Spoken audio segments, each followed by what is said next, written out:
Bem-vindos! Neste audiolivro, mergulhamos em uma obra essencial da filosofia estoica, sobre a brevidade da vida, de Sêneca. Uma lição atemporal sobre como usar nosso bem mais precioso, o tempo. Antes de começar, ajude este conhecimento a chegar a mais pessoas. Deixe seu gostar, inscreva-se no canal e ative o sininho para não perder os próximos audiolivros. Agora, relaxe e aproveite a jornada. Uma boa audição. Capítulo 1. A maior parte dos mortais, Paulino, queixa-se da maldade da natureza, porque nascemos para um curto período de tempo, e porque este espaço que nos é dado corre tão veloz e rapidamente que, à exceção de muito poucos, a vida abandona-nos demais nos próprios preparativos para a vida. E não é apenas a multidão e o vulgo ignorante que lamentam este mal, como julgam, este sentimento também provocou queixas de homens ilustres. Daí a exclamação do maior dos médicos: a vida é breve, a arte é longa. Daí a disputa de Aristóteles, pouco condizente com um homem sábio, ao queixar-se da natureza por ter concedido aos animais uma vida tão longa que podem viver por 5 ou 10 gerações, enquanto ao homem, nascido para tantas e tão grandes coisas, é fixado um limite muito mais curto. Não temos pouco tempo, mas desperdiçamos muito. A vida é longa o suficiente, e nos foi dada com generosidade para a realização das maiores coisas, se a empregarmos bem. Mas quando ela se esvai no luxo e na negligência, quando não é gasta em nenhum bom propósito, então, finalmente compelidos pela necessidade final, percebemos que ela já passou antes que soubéssemos que estava passando. É assim, não recebemos uma vida curta, mas a tornamos curta, e não somos mal providos, mas pródigos com ela. Assim como grandes e régias riquezas, quando caem nas mãos de um mau senhor, são dissipadas num instante, mas riquezas modestas, se confiadas a um bom guardião, aumentam com o uso, assim também nossa vida se estende por um longo caminho para aquele que a organiza devidamente. Capítulo 2. Por que nos queixamos da natureza? Ela se mostrou bondosa. A vida, se souberes usá-la, é longa. Mas um homem é dominado por uma avareza insaciável, outro por uma devoção laboriosa a tarefas inúteis. Um está encharcado de vinho, outro entorpecido pela preguiça. Um é esgotado por uma ambição que sempre depende da opinião alheia, outro, pela cobiça do comércio. É impelido por toda a terra e todo o mar pela esperança de lucro. Alguns são atormentados pelo desejo da guerra, sempre prontos a infligir perigos aos outros ou a se preocupar com os perigos para si mesmos. Há aqueles que são desgastados por uma servidão voluntária na ingrata corte dos grandes. Muitos são retidos pela busca da fortuna alheia ou pela queixa da sua própria. A maioria dos homens não tem um rumo certo. A inconstância, a insatisfação e o arrependimento os arremessam de um plano a outro. Alguns não têm nenhum objetivo para o qual dirigir seu curso, mas o destino os surpreende enquanto estão ociosos e bocejando, de tal modo que não duvido que seja verdade o que o maior dos poetas disse em forma de oráculo: pequena é a parte da vida que realmente vivemos. De fato, todo o resto da existência não é vida, mas apenas tempo. Capítulo 3. Vícios por toda parte nos assediam e nos cercam, e não nos permitem levantar ou erguer os olhos para a contemplação da verdade, mas nos mantêm submersos e cravados no desejo. Aos homens assim nunca é permitido voltar a si mesmos, se por acaso lhes sobrevém algum repouso, como a água do mar profundo que continua a se agitar mesmo depois da tempestade, eles são sacudidos e nunca encontram lazer de suas paixões. Pensas que falo apenas daqueles cujos males são notórios? Olha para aqueles cuja prosperidade atrai a multidão, eles são sufocados por seus bens. Para quantos as riquezas são um fardo? Quantos são os que, por sua eloquência e pela exibição diária de seu talento, vomitam o próprio sangue. Quantos estão pálidos por suas contínuas devassidões? Quantos não têm um momento de liberdade por causa da multidão de clientes que os cerca?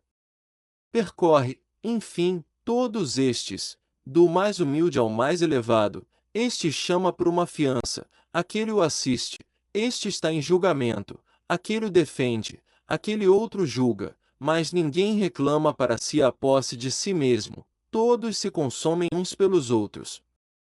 Pergunta por aqueles cujos nomes são decorados e verás que eles se distinguem por estas marcas: um é devoto de outro, e este, de um terceiro. Ninguém pertence a si mesmo. E que absurda é a indignação de alguns homens! Queixam-se do desdém dos grandes, porque não tiveram tempo de receber quando queriam uma audiência. Ousa alguém queixar-se da soberba de outrem, quando ele mesmo nunca tem tempo para si. No entanto, seja quem fores, aquele homem te olhou no rosto, ainda que com ar arrogante, ouviu tuas palavras, te acolheu a seu lado, tu, porém, nunca te dignaste a olhar para ti mesmo, a escutar a ti mesmo. Não tens, portanto, que impor esses serviços a ninguém, pois, quando os prestaste, não foi porque desejavas estar com outro, mas porque não podias estar contigo mesmo. Capítulo 4. Se todos os grandes talentos que já existiram pudessem ser chamados a prestar contas, viriam como sabem bem que todas as suas preocupações se referem a coisas que não são essenciais, quão pouco do que fizeram permanecerá. Viriam como grande parte de sua vida foi gasta em coisas desnecessárias. Sobre sua morte, que eles previram, eles às vezes deram testemunho. Quando aquele rico famoso, cuja vida se estendeu para além dos limites normais, foi levado em sua liteira, ele costumava perguntar: quando chegará o meu dia de morrer? Ruth Luz, que havia escapado das mãos de seus inimigos e da condenação de seus juízes, exclamou: que mais me pode acontecer? Já vi tudo. E quantos outros aqui, tendo alcançado o auge de suas ambições, se enojaram da vida? Eles disseram: até quando as mesmas coisas? O pão e a água, o prazer e a dor, o dia e a noite, eis o círculo da vida. Os homens vivem repetindo sempre as mesmas coisas. Capítulo 5. A vida de alguns homens transcorre em meio a dificuldades, a de outros em meio a prazeres, mas todos concordam num ponto: queixam-se de que a vida é curta. Aqueles a quem a fortuna sorriu, aqueles a quem a natureza dotou de talentos, aqueles a quem a sorte favoreceu, todos, sem exceção, se queixam da brevidade da vida. E não são só os homens comuns que se lamentam. Os maiores homens também o fizeram. Foi o que levou Hipócrates, o pai da medicina, a dizer: a vida é breve, a arte é longa. Foi o que levou Aristóteles a disputar com a natureza, dizendo: aos animais concedeste uma vida de 5 ou 10 séculos, e ao homem, nascido para tantas e tão grandes coisas, um termo muito mais breve. Capítulo 6. Não é que tenhamos pouco tempo, mas que o perdemos. A vida é longa, se a soubermos empregar. Mas o homem que se entrega ao luxo e à preguiça, que não se ocupa senão de coisas vãs, que não tem outro fito senão o de satisfazer seus apetites, que não pensa no futuro, esse homem, quando chega ao fim de seus dias, vê que a vida passou sem que ele a sentisse passar. Não temos uma vida breve, mas a fazemos breve. Não somos pobres de tempo, mas pródigos. Grandes riquezas, quando caem nas mãos de um mau senhor, se dissipam num instante, mas riquezas modestas, se confiadas a um bom guardião, crescem com o uso. Assim a nossa vida se estende por um longo caminho, para aquele que a sabe ordenar. Capítulo 7. Por que nos queixamos da natureza? Ela nos foi pródiga. A vida, se a soubermos usar, é longa.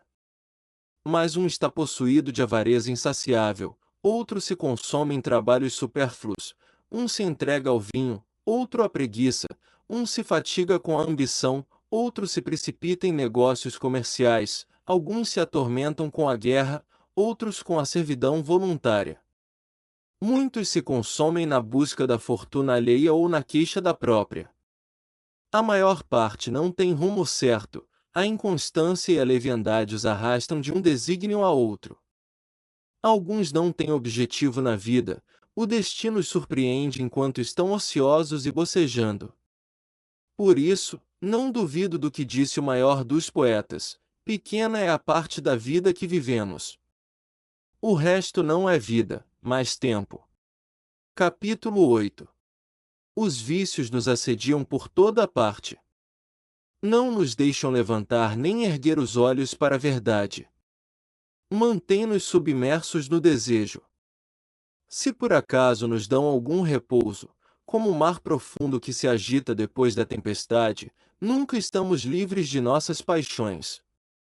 Pensas que falo dos que confessam seus males? Olha para os que são aplaudidos pela multidão. São sufocados por sua prosperidade. Para quantos as riquezas são um fardo? Quantos vomitam sangue por sua eloquência? Quantos estão pálidos por suas devassidões? Quantos não têm liberdade por causa de seus clientes? Percorre todos estes, do mais humilde ao mais elevado. Este precisa de um fiador, aquele o assiste, este é réu, aquele o defende, aquele o julga. Ninguém se pertence. Todos se consomem uns pelos outros. Pergunta por aqueles cujos nomes são decorados. Um é devoto de outro, e este de um terceiro. Ninguém é de si mesmo. Capítulo 9. Que absurda é a indignação de alguns! Queixam-se do desdém dos grandes. Ousas queixar-te da soberba de outrem, quando tu mesmo nunca tens tempo para ti. Aquele homem, ainda que com ar arrogante, te olhou, ouviu tuas palavras, te acolheu a seu lado. Tu, porém, nunca te dignaste a olhar para ti mesmo, a escutar a ti mesmo. Não tens, portanto, que impor esses serviços a ninguém, pois, quando os prestaste, não foi porque desejavas estar com outro, mas porque não podias estar contigo mesmo. Capítulo 10. Se todos os grandes talentos que já existiram fossem chamados a prestar contas, viriam como sabem bem que todas as suas preocupações se referem a coisas que não são essenciais, quão pouco do que fizeram permanecerá. Viriam como grande parte de sua vida foi gasta em coisas desnecessárias. Sobre sua morte, que eles previram, eles às vezes deram testemunho. Os ocupados não têm senão um tipo de vida, a mais curta. A filosofia não lhes diz respeito. A vida se divide em 3 períodos: o que foi, o que é e o que será. Destes, o que vivemos é breve, o que havemos de viver, duvidoso, o que já vivemos, certo. Este é o período sobre o qual a fortuna perdeu seu direito, o qual não pode ser reduzido ao poder de ninguém. Os ocupados o perdem, pois não têm lazer para olhar para o passado, e, mesmo que o tivessem, a lembrança de algo de que se arrepender é desagradável. Capítulo 11. Eles relutam em recordar o tempo mal gasto, e não ousam reexaminar um período cujos vícios, mesmo aqueles que se disfarçavam com algum verniz de prazer, se revelam na revisão. Ninguém, a não ser aquele que sempre submeteu seus atos à sua própria censura, uma censura que nunca se engana, volta de bom grado ao passado. Aquele que ambicionou muito, desprezou com soberba, venceu com insolência, enganou com perfídia, arrebatou com avareza ou esbanjou com prodigalidade, deve necessariamente temer sua própria memória. No entanto, esta é a parte de nosso tempo que é sagrada e consagrada, isenta de todos os acasos humanos, retirada do domínio da fortuna, que não pode ser perturbada pela pobreza, pelo medo ou pelo assalto das doenças, esta parte não pode ser perturbada nem tomada. Sua posse é eterna e sem ansiedade. Capítulo 12. Os dias se apresentam um a um, e são contados momento a momento. Mas quem pode valorizar o dia presente? Quem pode ter a certeza do amanhã? Aquele que se esquece do passado, negligencia o presente e teme o futuro, tem uma vida muito curta e cheia de ansiedade. Quando chega ao fim, o infeliz compreende tarde demais que esteve ocupado por tanto tempo em não fazer nada. E não penses que podes provar que eles vivem uma vida longa pelo fato de que às vezes invocam a morte. A ignorância os atormenta com emoções contraditórias e inconstantes, que os levam às próprias coisas que temem. Desejam a morte porque a temem. E também não é prova o fato de que muitas vezes parecem ter uma vida longa, pois frequentemente se queixam de que as horas passam devagar, e de como é demorado até a hora do jantar chegar. Mas, se por acaso seus afazeres os abandonam, ficam inquietos sem ter o que fazer, não sabendo como dispor de seu tempo livre ou como ocupá-lo. E assim se entregam a alguma ocupação, e todo o tempo que se interpõe lhes é um fardo. Capítulo 13.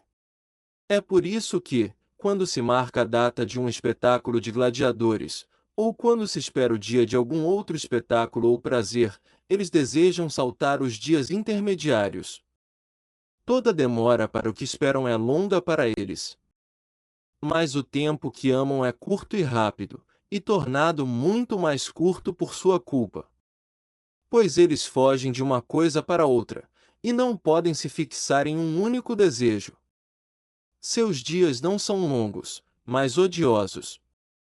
Pelo contrário, quão curtas lhes parecem as noites que passam nos braços de cortesãs ou no vinho.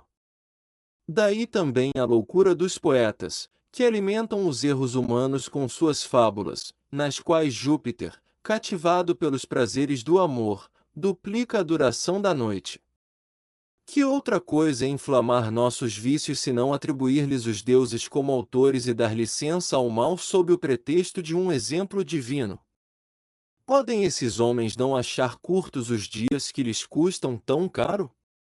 Eles perdem o dia na expectativa da noite, e a noite no medo do amanhecer. Capítulo 14. Por outro lado, a vida do sábio se estende por um vasto espaço, e ele não está confinado nos mesmos limites que os outros. Ele é o único que está isento das leis da raça humana, todas as eras o servem como a um Deus. Passou algum tempo? Ele o segura pela lembrança. O tempo está presente? Ele o utiliza. O tempo está por vir? Ele o antecipa. A junção de todos os tempos em um só torna sua vida longa. Mas para aqueles que esquecem o passado, negligenciam o presente e temem o futuro, a vida é muito curta e conturbada. Quando chegam ao fim, eles percebem tarde demais que estiveram ocupados por tanto tempo em não fazer nada. Capítulo 15. Somente aqueles que têm tempo para a sabedoria têm lazer, somente eles vivem. Pois não apenas guardam bem sua própria vida, mas anexam toda a eternidade à sua. Todos os anos que passaram antes deles, eles os adquiriram para si. E, a menos que sejamos muito ingratos, esses sagrados fundadores de doutrinas ilustres nasceram para nós e prepararam o caminho da vida para nós. Somos conduzidos à luz das coisas mais belas, que foram tiradas da escuridão e trazidas à luz. De nenhuma era somos excluídos, e em todas somos admitidos. Se quisermos, por grandeza de alma, transcender os estreitos limites da fraqueza humana, teremos um vasto tempo para percorrer. Podemos discutir com Sócrates, duvidar com Carneades, repousar com Epicuro, vencer a natureza humana com os estoicos, ultrapassá-la com os cínicos. Visto que a natureza nos permite entrar em comunhão com toda a era, por que não nos afastarmos desta pequena e transitória passagem do tempo e nos entregarmos de corpo e alma à contemplação do que é infinito, eterno e compartilhado com os melhores homens. Capítulo 16. Estes que correm de um dever social para outro, que se ocupam a si mesmos e aos outros, quando já se exibiram bastante e arrastaram sua soberba por todas as portas, quando já levaram suas saudações a todas as casas. Quantas pessoas poderão ter visto numa cidade tão grande e tão dividida por diversas paixões? Quantos haverá cujos sono, ou luxúria, ou grosseria os repelirão? Quantos que, depois de os terem atormentado com longa espera, passarão correndo por eles? Quantos evitarão aparecer no átrio cheio de clientes e fugirão por portas secretas nos fundos, como se não fosse mais grosseiro enganar do que excluir? Quantos, meio adormecidos e pesados pela bebedeira de ontem, bocejarão com desdém sobre esses infelizes que interrompem seu próprio sono para esperar o de outro? Capítulo 17. Podemos dizer que cumprem seu dever aqueles que desejam ter como seus amigos mais íntimos Zenão, Pitágoras, Demócrito e os outros sacerdotes das boas artes, e Aristóteles e Teofrasto. Nenhum deles deixará de ter tempo para ti, nenhum deles deixará de enviar seu visitante mais feliz e mais afeiçoado a si mesmo, nenhum deles permitirá que alguém se afaste dele de mãos vazias. Todos os mortais podem encontrá-los, de dia ou de noite. Capítulo 18. Nenhum desses te forçará a morrer, mas todos te ensinarão a morrer.